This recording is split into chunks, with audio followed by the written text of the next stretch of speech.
Haleluya, segala pujian hormat bagi Engkau di tempat yang maha tinggi. Di dalam nama Tuhan Yesus, dengan keberanian percaya kami datang kepadamu sore hari ini. Kami bersyukur, berterima kasih punya Allah yang ajaib, Allah yang besar, Allah yang luar biasa, yang tidak pernah berubah dari dulu, sekarang, dan selama-lamanya. Kami percaya di atas janji firman-Mu berkata, di mana 2-3 orang berkumpul sepakat meminta di dalam nama-Mu, Engkau ada. Amin, Tuhan. Kami percaya Engkau ada di tengah-tengah kami pada sore hari ini. Engkau sungguh mengenal kami pribadi lepas pribadi yang datang sore hari ini, baik yang ada di rumah-Mu maupun ada di rumah masing-masing. Engkau hanya sejauh doa kami. Biarlah sore hari ini kami membuka hati seluas-luasnya agar Roh Kudus ambil alih setiap situasi hidup kami. Berkati kami Tuhan. Biar Roh Kudus memimpin kami dan menolong kami mengerti kebenaran firman-Mu. Di dalam nama Tuhan Yesus kami berdoa. Amin. Silakan duduk. Shalom. Bapak Ibu yang dikasihi oleh Tuhan, coba senyum kiri kanan. Iya. Semua senang sore hari ini? Senang. Tanpa terasa kita akan mengakhiri tahun 2023. Tinggal seminggu lagi ya. Dan kita akan memasuki tahun baru 2024. Kalau kita melihat ada banyak pengalaman sepanjang tahun ini, suka duka, silih berganti, dan kita percaya bahwa Tuhan ada setiap musim hidup kita. Amin. Ya Tuhan. Saya mau kita sharing bersama-sama mengenai kabar baik bagi semua orang. Kalau berbicara mengenai kabar baik, saya percaya semua orang akan punya semangat, punya antusias, dan semua orang ingin mendengarnya. Tetapi kalau kabar yang tidak baik, saya percaya tidak semua orang siap atau tidak semua orang mau mendengarnya. Tidak semua orang semangat, antusias seperti kabar baik yang orang mau dengar. Mungkin kalau dalam bekerja pasti senang ya, atau anak sekolah pun senang ketika ada kabar baik, kita libur, wah semua senang. Atau karyawan akan naik jabatan, senang. Tetapi kabar yang tidak baik, entah kabar duka, kabar yang menakutkan, kabar yang menggemparkan, mengkhawatirkan, setiap orang pasti tidak siap untuk mendengar. Saya dengar akhir-akhir ini ya ada berita seorang ayah membunuh 4 anaknya. Saya tidak mau tahu bagaimana motivasinya, tapi udah dengar begitu sangat menakutkan. Begitu juga ada seorang ibu juga membunuh anaknya. Bahkan marak akhir-akhir ini ada banyak orang putus asa, entar karena sakit, karena putus cinta dan lain sebagainya, dengan mudahnya mereka bunuh diri. Kemudian masalah perseteruan antara Ukraina dan Rusia, kita tidak tahu kapan selesai. Dan itu mempengaruhi harga-harga yang ada di Indonesia. Kemudian belum lagi Israel dan Palestina, itu menyangkut di boikotnya beberapa barang-barang makanan minuman juga ikut diboikot. Kemudian kisah pahit, mungkin ada beberapa yang ngeri sekali saya dengar, di mana seorang wanita di Surabaya ya dinikahi suami, ternyata wanita bukan laki-laki ya. Menakutkan sekali ya. Kemudian akhir-akhir ini cuaca ekstrim. Bapak Ibu merasakan ya, panas sekali. Saya selesai mandi itu bisa bercucuran, bukan segar lagi, bisa berkeringat ya. Kemudian polusi udara yang meningkat, dan akhir-akhir ini COVID yang mulai muncul lagi. Dan saya dengar Pak Dirman juga kena COVID ya, yang sedang dirawat di rumah sakit. Dan saya juga info dari Bu Liliana tadi juga kasih tahu, pernah kami melayani satu teman SMA-nya Bu Liliana punya kakak sedang dirawat juga di rumah sakit akibat COVID. Bahkan juga mungkin di daerah-daerah lain yang mungkin tidak diekspos demikian, tapi hanya terdengar dan orang entah hal yang ya mungkin sudah biasa mendengar ini dan tidak terlalu menaruh perhatian. Tapi sore hari ini kita mau dengar kabar baik yang kalau diterjemahkan sebagai kabar kesukaan, berita baik atau kabar baik itu sendiri. Bukan hanya berbicara mengenai kerajaan Allah, mengenai mujizat-mujizat, mengenai penyembuhan-penyembuhan yang terjadi dalam ibadah-ibadah KKR dan sebagainya. Yang orang senang ya begitu ikut KKR, wah sepertinya rohaninya ini lagi ya. Tapi selesai meningkat, kemudian selesai KKR, selesai juga padam lagi. Tidak demikian ya. Tetapi hakikat amanat Kristiani itu Allah mencintai manusia yang berdosa dan mengutus Yesus ke dalam dunia. Kabar baik bagi semua orang yang pertama adalah Dialah Juru Selamat kita semua. Walaupun peristiwa Natal ini di seputar Maria, Yusuf, para gembala orang Majus, tapi kita mau belajar sore hari ini bukan sekedar tahu Dialah Juru Selamat kita semua. Di dalam Lukas 2 ayat 11 dikatakan hari ini telah lahir bagimu Juru Selamat yaitu Kristus Tuhan di kota Daud. Di dalam Matius 1 ayat 21 di situ dikatakan ia akan melahirkan anak laki-laki dan engkau akan menamakan dia Yesus karena dialah yang akan menyelamatkan umatnya dari dosa mereka.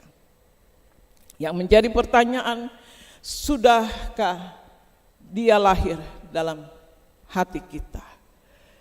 Natal ini bukan sekedar pohon Natal ya, kemeriahan acara di gereja atau mungkin baju baru. Ada yang pakai baju baru sore hari ini? Ada.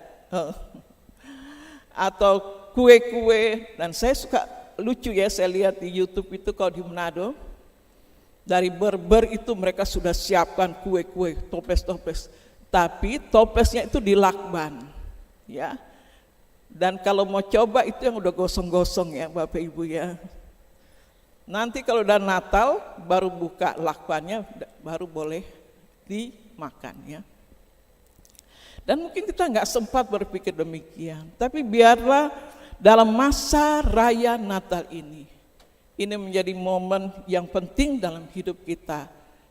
Sudahkah dia lahir dalam hati kita masing-masing? Menjadikan dia sebagai Tuhan dan Juru Selamat pribadi kita. Kalau sudah, tidak berhenti sampai di situ. Oh, yang penting saya sudah selamat, saya sudah percaya menerima dia sebagai Tuhan dan Juru Selamat pribadi.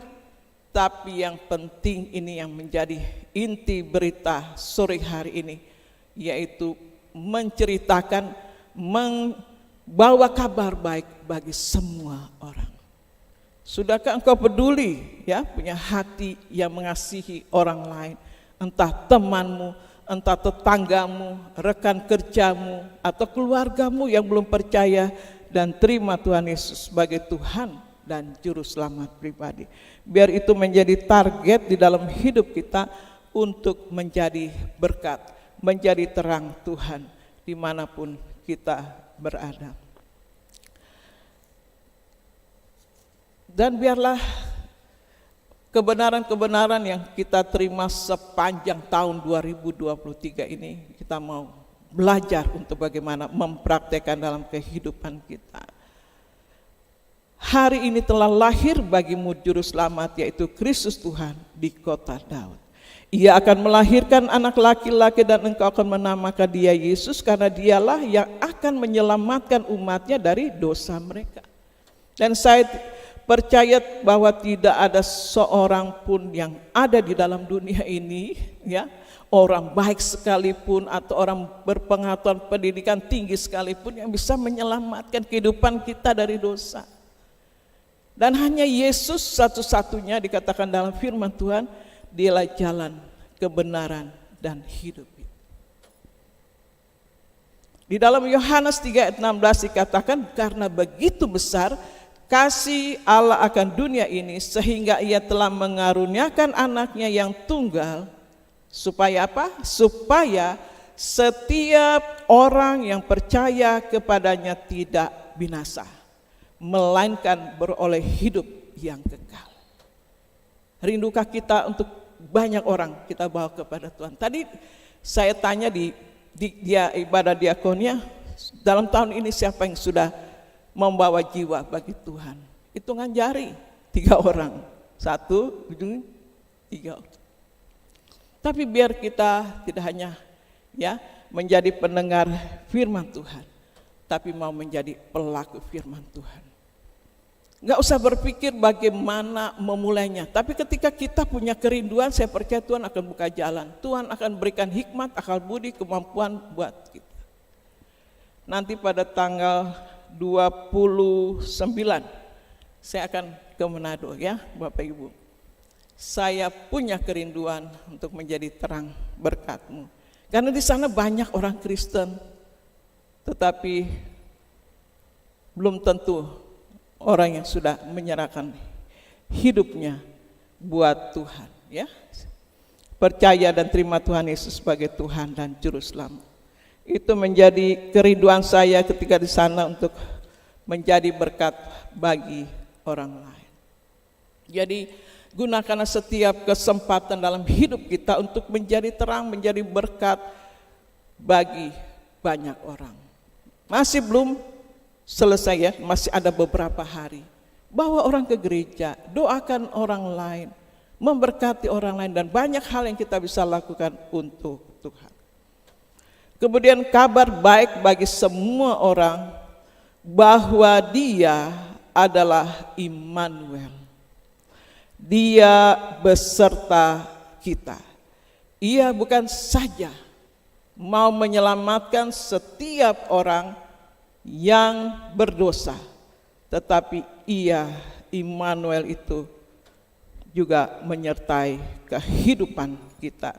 Di dalam Matius 1 ayat 23 dikatakan, sesungguhnya anak darah itu akan mengandung dan melahirkan seorang anak laki-laki, dan engkau akan menamakan dia Immanuel, yang berarti Allah menyertai kita. Saya percaya ini adalah merupakan penggenapan dari nubuatan dalam Yesaya 7 ayatnya ke-14.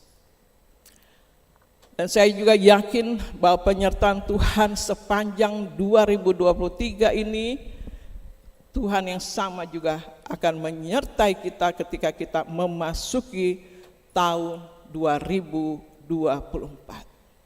Kita tidak tahu, bahkan hari ini mungkin selesai ini kita tidak tahu apa yang akan terjadi. Besok juga kita tidak tahu akan terjadi. Lusa, minggu depan, bulan depan, tahun yang akan datang, kita tidak tahu apa yang akan terjadi. Tetapi inilah kabar baik bahwa Dia menyertai kita. Bukan saja kita, tapi semua orang yang belum kenal Dia. Beritakan kabar baik sehingga dia boleh mengalami hal yang sama seperti kita mengalami penyertaan Tuhan. Kalau di dalam kebenaran firman Tuhan ada banyak pengalaman tokoh-tokoh Alkitab sepanjang perjanjian lama sampai perjanjian baru, bagaimana penyertaan Tuhan yang luar biasa kepada bangsanya, bangsa Israel, ya. Dan kalau kita lihat sekarang pun, ya, bangsa yang kecil, ya, kalau tidak mungkin dipandang oleh dunia ini, tapi bagaimana kita lihat luar biasa janji penyertaan Tuhan hingga saat ini. Kemudian juga murid-murid Yesus juga mengalami banyak hal dalam hidup mereka juga. Tuhan menyatakan penyertaannya. Penyertaan yang sama juga bagi kita semua, dan Tuhan tidak memilah seseorang karena dia taat, dia mungkin mengasihi Tuhan begitu, tetapi Tuhan yang sama menyatakan penyertaannya. Tuhan tidak akan memberikan matahari, ini nih bagian sini orang yang percaya, ini yang tidak, tapi dia kasih buat semua orang. Karena dia begitu mengasihi setiap orang. Biarlah kita boleh mengalami penyertaan Tuhan yang sempurna itu, yang tidak ya sedikit pun, tapi yang luar biasa kita alami. Kalau saya renungkan ya, kadang-kadang saya, berapa kali saya mau naik Gojek itu mau ditabrak, bayangkan saya kaget, tapi cuma saya modalnya selalu darah Yesus berkuasa, dalam nama Yesus. Itu dari kecil saya diajarkan orang tua saya, itu aja modal. Bayangkan itu begitu hancur itu motor di belakang itu, sayanya diam di tempat. Aduh kaget, boyang kalau dia hajar di sini untuk motornya, kalau saya udah nggak tahu berapa kali saya alami ya, mau disalib, mau ditabrak, selalu penyertaan Tuhan yang luar biasa dalam hidup saya. Bahkan orang yang menabrak itu saya kasih uang ya, karena itu anak muda, dia sudah berdarah, motornya sudah rusak, saya kasih. Apa-apa, dia enggak Bu. Saya bilang enggak, saya kasih, ini dari saya. Jadi bukan berarti kalau kita yang ditabrak, kita balik marah atau kita merasa bahwa kita yang kena imbasnya, tapi kita mau memberkati setiap orang. Berbalik ya, untuk kasih Tuhan yang dalam hidup kita ini. Kemudian kabar baik semua orang adalah bagi dia tidak ada yang mustahil. Lukas 1 ayat 31 dikatakan, sesungguhnya engkau akan mengandung dan akan melahirkan seorang anak laki-laki, dan hendaklah engkau menamakan dia Yesus. Ayat yang ke-30, kata malaikat kepadanya, jangan takut hai Maria, sebab engkau beroleh kasih karunia di hadapan Allah. Ayat yang ke-37 dikatakan, sebab bagi Allah tidak ada yang mustahil. Apapun hal yang tidak mungkin ya, Maria mengandung, belum bersuami, kemudian Yusuf saat itu mau menceraikan dia secara diam-diam. Kemudian juga situasi-situasi yang secara manusia sulit, tetapi berita sukacita yang diterima oleh Maria adalah berita dari surga, berita yang disampaikan oleh para malaikat. Sebab bagi Allah tidak ada yang mustahil. Katakan kiri kanannya, bagi Allah tidak ada yang mustahil. Tidak ada sesuatu pun yang tidak sanggup ya dia kerjakan dalam hidup kita. Dia sanggup melakukan mujizat. Dia ketika juga Maria percaya firman-Nya digenapi dalam hidupnya, ketika dia berseru, berserah kepada Tuhan, Tuhan menyatakan keajaiban dalam hidupnya. Di ayat 38 dikatakan, sesungguhnya aku ini adalah hamba Tuhan, jadilah padaku menurut perkataanmu. Seringkali kita dengar kebenaran firman Tuhan, tapi belum tentu kita juga mau melakukannya, atau kita mau taat kepada kebenaran firman Tuhan. Banyak kali kita mau Tuhan, saya tidak mau jalan sendiri, tapi banyak hal keputusan-keputusan dalam hidup kita menurut maunya kita sendiri. Saya tidak dapat jalan sendiri, tapi kita jalan sendiri. Keputusan-keputusan ya banyak hal kita tidak tanya Tuhan, kita putuskan sendiri menurut pemikiran kita, menurut pengalaman kita dan lain sebagainya. Nah, bagi Allah tidak ada yang mustahil. Saya pribadi mengalami hal yang luar biasa dalam hidup saya. Ketika saya berulang tahun ya, Bapak Ibu, hari Minggu tanggal 3 Desember ya. Saya mau undang, saya mikir-mikir. Cuman yang penting dirayakan dengan jemaat di diakonnya. Tahu saya percaya Tuhan pakai orang tersebut. Dia tidak tahu. Dia memberkati saya dengan uang 2,5 juta rupiah. Setelah itu barulah saya memberanikan diri mengundang dan tidak tahu datang apa tidak. Kemudian hari Sabtu saya ketemunya, yang saya bisa ngomong. Pada hari hanya saya undang. Itulah kejadiannya. Kemudian juga ada surprise, ada yang hubungi adik saya, kakak saya, ada adik ipar saya dari bandara, sampai langsung sampai nggak berapa, kemudian ada acara lainnya.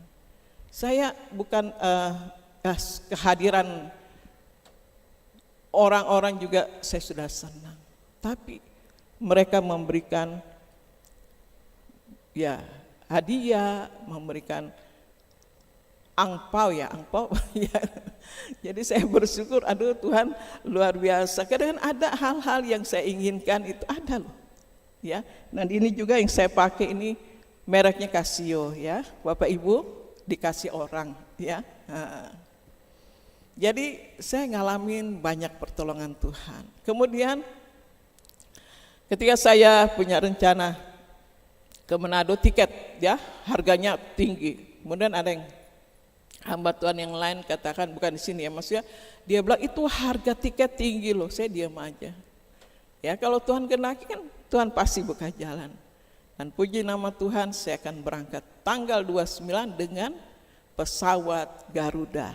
Ya, wah luar biasa Tuhan.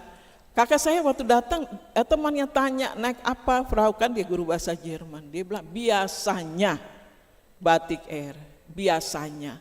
Tetapi dikasih berkat Tuhan dia datang dengan Garuda. Saya bilang itulah kita yang selalu membatasi apa yang Tuhan ingin kerjakan dalam hidup kita. Biasanya atau berdasarkan pengalaman begini-begini, tetapi ada Tuhan yang sediakan lebih daripada itu. Jadi saya hanya memuji Tuhan. Ketika juga Natal 17 untuk diakonnya, biasa orang itu sudah kasih di bulan November. Desember minggu pertama kedua itu ketiga diadakan. Saya pokoknya tetap makan lah. Tapi luar biasa Tuhan. Ada yang merayakan ulang tahun, dia memberkati dengan 200 box nasi, seperti kalau ibu-ibu ikut Natal kaum wanita Narwasu, nah itu menunya 200, tambah lagi kue, ada lagi minuman dan lain sebagainya, berlimpah ruah. Saya mengalami bagaimana ketika kita percaya dan pegang janji firman Tuhan, tidak ada yang mustahil bagi Tuhan.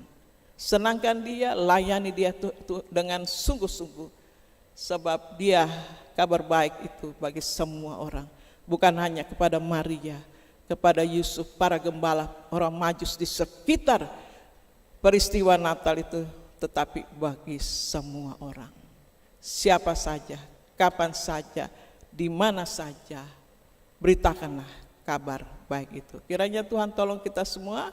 Saya undang kita semua bangkit berdiri.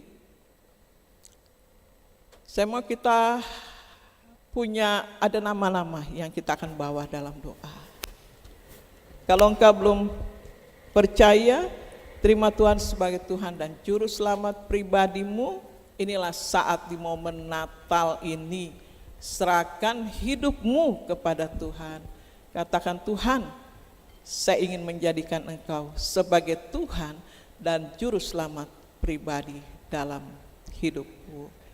Kalau sudah, berarti engkau ya, Tuhan mau engkau menjadi terangmu, berkatmu. Tidak simpan ya, terang itu berkat itu sendiri, tetapi bagikan kepada orang lain yang ada di sekitar kita, entah teman kita, tetangga kita, keluarga kita, teman sekerja kita, dan banyak orang lain, atau yang kita temui di mana saja ya, dalam perjalanan ya, ketika kita mungkin menunggu kendaraan atau kita di mall, apa saja, ketika saya percaya ketika kita punya kerinduan, Tuhan akan buka jalan ya. Waktunya sangat singkat sekali, tidak lama lagi dia akan datang. Kalau tahun ini belum, ini masih ada momen-momen beberapa hari ke depan, menyelesaikan tahun ini dengan membawa jiwa bagi Tuhan. Haleluya, kita akan